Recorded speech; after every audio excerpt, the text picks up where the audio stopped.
Students, आज आपका topic है बेनिफिशियल ऑफ ए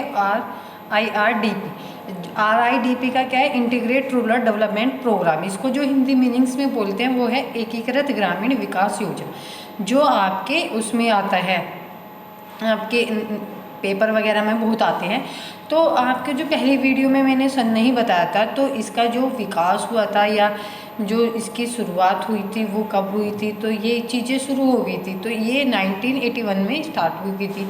तो जैसे ये बेनिफिशियल्स होते हैं, तो जो आप हमारे जो ग्रामीण व्यक्ति होते हैं उनके बेनिफिशियल के लिए हमारे जो IRDP की जो योजना होती है उसके तहत ही हम क्या करते हैं, उनका डेवलपमेंट करते हैं। और जो उसमें योजनाएं आती है उसमें जो शामिल की जाती है वो चीज़ें इसमें बताई जाती है। तो जैसे ग्रामीण व्यक्तियों का विकास होता है, उसको ध्यान में रखकर ही कैसे इनकी योजना बनानी चाहिए, क्या उनके उद्देश्य होते हैं, ये सब चीज़ों को ध्यान में रखकर ही आप क्या कहते हो, बेनिफिशियल चीज़ें बनाते हो। तो फर्स्ट जो है आपका ग्रामीण कारीगर।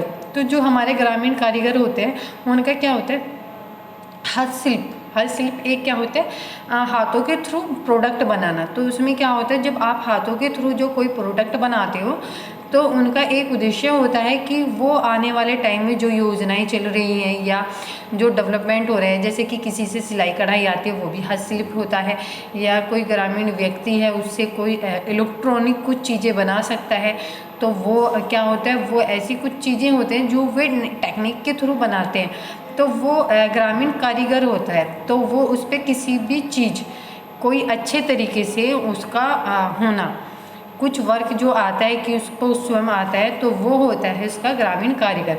तो कारीगर जब होते हैं तो वो अपने हस्तशिल्प कला के थ्रू रोजगार ढूंढ सकता है, या वो उसको कैसे क्षेत्र में उसको बढ़ावा दे सके। तो ऐसे कुछ पॉइंटेज होते हैं जिसके अकॉर्डिंग ये किया जाता है। तो इसमें एक ये पॉइंट होता है। तो इसमें क्या होता है, जब ये योजनाएं स्टार्ट की गई थी, डेवलपमेंट हुआ था, तो उसके अकॉर्डिंग ही जो ग्रामीण कारीगर होते हैं उनके विकास के लिए, उनको एक राह दिखाने के लिए, उनको प्रोत्साहित करने के लिए, मार्गदर्शन करने के लिए ये योजनाएं स्टार्ट की गई थी। सेकंड आता है आपका मजदूरों को क्या होता है, वर्क दिलाना। जो जैसे रोज़गार होता है, वे जो बेरोज़गार होते हैं रोज़गार दिलाना, क्योंकि इसमें क्या होता है, जो गरीबी रेखाओं से नीचे होते हैं उनको पार करने के लिए क्या करते हैं, उनको सक्षम बनाना। जो गरीबी रेखा से नीचे होते हैं उनको सक्षम बनाना, तो इसके लिए क्या होता है, उनको रोज़गार दिलाना। जो IRDP के तहत जो योजनाएं होती है, जो उसके अकॉर्डिंग जो ब्यौरा रूपरेखा तैयार की जाती है उसके अकॉर्डिंग ही ये बनाया जाता है। और मज़दूरों को प्रोत्साहित किया जाता है, प्रोत्साहन करना, मार्गदर्शन दिखाना, उनको उनके ऑब्जेक्टिव, उनके बारे में बताना, उनके कौशल का डेवलपमेंट करना, ये सब क्या होता है, मज़दूरों को थ्रू किया जाता है। सेकंड आता है आपका सीमांत किसान क्या होते हैं, जो छोटे किसान होते हैं, मतलब लिमिट वाले, ना छोटे ना बड़े, ये मीडियम होते हैं, वो सीमांत किसान होते हैं। तो उन किसानों के लिए प्लानिंग करना, योजनाएं, उनके ऑब्जेक्टिव, उनको खेती में कैसे उनको सहारा दिया जा सकता है, उनको मदद दी जा सकती है, सहायता दी जा सकती है, या उनको नई टेक्निक्स के बारे में बताना जो कृषि के थ्रू उनको यूज़ आ सके, और जो आने वाले जो उनके जो खेती होती है उनका डेवलपमेंट भी अच्छे से हो सके। तो इसलिए क्या किया जाता है, जो ये छोटे होते हैं उसके अकॉर्डिंग ही ये यूज़ करते हैं। तो जो सीमांत किसान होता है उसको ध्यान में रखकर ही जो हमारे IRDP के जो योजनाएं होती है उसके ही अकॉर्डिंग, मतलब ये सारी प्लानिंग की जाती है। उसको नई टेक्निक्स के बारे में बताना, उनको प्रशिक्षण देना, उनको जो उनका कौशल है उनका डेवलपमेंट करना, वो कैसे वो अपनी खेती में डेवलपमेंट कर सकते हैं, कौन कौन से उनके बीज इम्पोर्टेंट होते हैं, कौन सी कीटनाशक दवाई, सबको यूज़ करना। और क्या होती है, एक वित्तीय सहायता भी दी जाती है उनके लिए। तो ये IRDP के तहत की जाती है। नेक्स्ट आते हैं आपका अनुसूचित जाति और अनुसूचित जनजाति।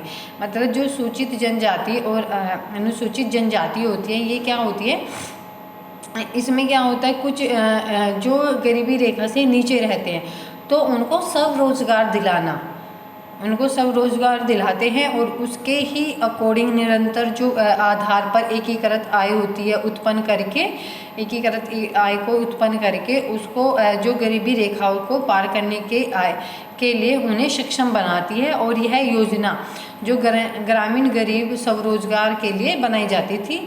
तो इसके अकॉर्डिंग जो हमारे, जैसे कि आप इसको इसे स्वर्ण जयंती ग्राम स्वरोजगार के रूप में भी आपका गठित किया गया था। इसमें सारी जो उद्देश्य होते हैं उनको ध्यान में रखकर जो देश के थ्रू जो डेवलपमेंट किया गया था, ग्रामीण विकास किया गया था, इन सबको ध्यान में रखकर ही अनुसूचित जनजाति के लिए रोज़गार करना, जिससे कि इनका निम्न स्तर जो है वो रहन सहन का स्तर, निम्न स्तर, बेरोज़गारी, इन सब से उनको ऊंचा उठाना, तो उनकी आय में वृद्धि करने के लिए इसका यूज़ किया जाता है। और ये क्या होता है, ये आय बढ़ाने का, जो आय होती है उनको बढ़ाने के लिए भी का एक ये माध्यम होता है। इसमें जो ग्रामीण महिलाएं होती हैं उनको आय बढ़ाने के साधन उपलब्ध होते हैं, उनको प्रशिक्षण दिया जाता है। तो ये भी एक पॉइंट होता है इसमें। नेक्स्ट आता है आर्थिक रूप से पिछड़े वर्ग जिनकी वार्षिक आय 11,000 रुपये से कम है। जिनकी वार्षिक आय 11,000 से कम होती है उनको रोज़गार दिलाना, उनको प्रशिक्षण देना, उनको प्रोत्साहन करना, उनका मार्गदर्शन करना, जो उनके पास कौशल है उसका डेवलपमेंट करना, उनको एक सही मार्गदर्शन कराना, जिससे कि उनकी आय में बढ़ोतरी होती है। जैसे महिलाएं होती हैं उनको ऐसे सोर्सेज दिलाना जिससे कि वो अपनी आय को बढ़ा सके। सिलाई के थ्रू बढ़ाती है तो मशीनें दिलाना, कढ़ाई की मशीनें, या जो भी उनसे उनका जो कौशल है, जैसे घर में कोई अचार मुरब्बे का कोई छोटा सा उद्योग कर लेता है, तो ये सब उस पर इफ़ेक्ट करते हैं। तो यही एक ऐसा होता है जो ग्रामीण महिलाएं होती हैं उनके विकास के लिए इम्पोर्टेंट होता है। और इनके विकास में जो वार्षिक आय होती है उनकी, उसमें भी उनकी ग्रोथ होती है और आय के बढ़ाने के साधन का उसका डेवलपमेंट किया जाता है। देन नेक्स्ट आता है आपका 6 है आपका सरकारी सहायता के रूप में इन परिवारों को वित्तीय सहायता के साथ साथ वित्तीय संस्थाओं से ऋण या ऋण के रूप में कार्य के लिए प्रोत्साहित किया जाता है। मतलब जो गवर्नमेंट सहायता होती है, हेल्प होती है, उन परिवारों के लिए की जाती है जो गरीबी रेखा से नीचे होते हैं, उन्हें रोज़गार नहीं होते, बेरोज़गार होते हैं। तो उनके लिए जो उनकी हेल्प के लिए वित्तीय सहायता आपको गवर्नमेंट कुछ धन देती है, गरीबों के अकाउंट में भी ट्रांसफ़र कर देती है। जैसे कि कोरोना के टाइम पर भी गवर्नमेंट ने किया था कि सबके अकाउंट में 500, 1000, 1100 रुपये डाले थे, या मतलब 2000 भी डाले थे। तो वो एक तरह की वित्तीय सहायता होती है। अदरवाइज़ वित्तीय सहायता एक अकॉर्डिंग वैसे भी होती है